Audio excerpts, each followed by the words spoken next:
আমি বিশ্বাস করি নাঙ্গলকোট ফোরাম নাঙ্গলকোটের সকল শ্রেণী পেশার মানুষকে এক সুতায় আবদ্ধ করার ক্ষেত্রে যে বলিষ্ঠ ভূমিকা পালন করে, এই বলিষ্ঠ ভূমিকা আগামী দিনে আরও অব্যাহত থাকবে ইনশাআল্লাহ। এই মাটি এবং মানুষের উন্নয়নে নিবেদিত হয়ে যদি পরিশ্রম করতে পারি, আমাদের বিশ্বাস নাঙ্গলকোটের অবহেলিত জনপদ আর অবহেলিত থাকবে না ইনশাআল্লাহ।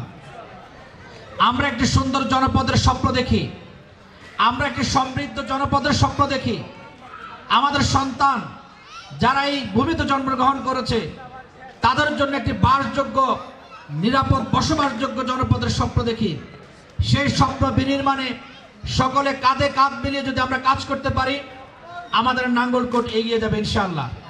আমরা যেখানে তাকাই, যেখানে খোঁজখবর নিই, নাঙ্গলকোটের মানুষজন কৃতিত্বের সাথে দেশের উন্নয়নে, রাষ্ট্রের উন্নয়নে গুরুত্বপূর্ণ জায়গায় ভূমিকা পালন করছেন।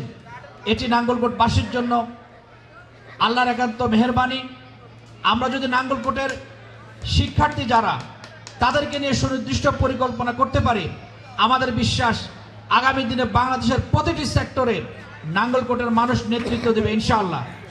তার পাশাপাশি গ্রামীণ সমাজের উন্নয়নে, আমাদের সামাজিক অবকাঠামো ব্যবস্থাপনার ক্ষেত্রেও যদি নাঙ্গলকোটের যারা বিত্তবান মানুষ রয়েছেন, কীর্তিমান মানুষ রয়েছেন, শিক্ষাবিদ, আইনজীবী, ডাক্তার, ইঞ্জিনিয়ার যারা রয়েছেন, প্রত্যেকে যদি প্রত্যেকের অবস্থান থেকে নাঙ্গলকোটের মাটি ও মানুষের উন্নয়নে ভূমিকা পালন করেন, তাহলে আমাদের এই অবহেলিত নাঙ্গলকোট একটি সমৃদ্ধ জনপদে পরিণত হবে ইনশাআল্লাহ।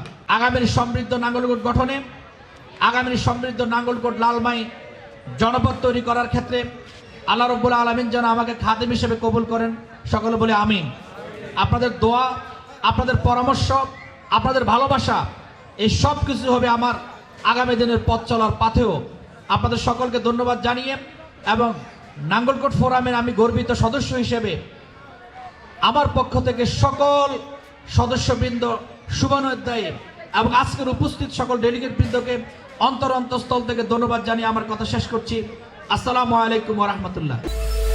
Channel B+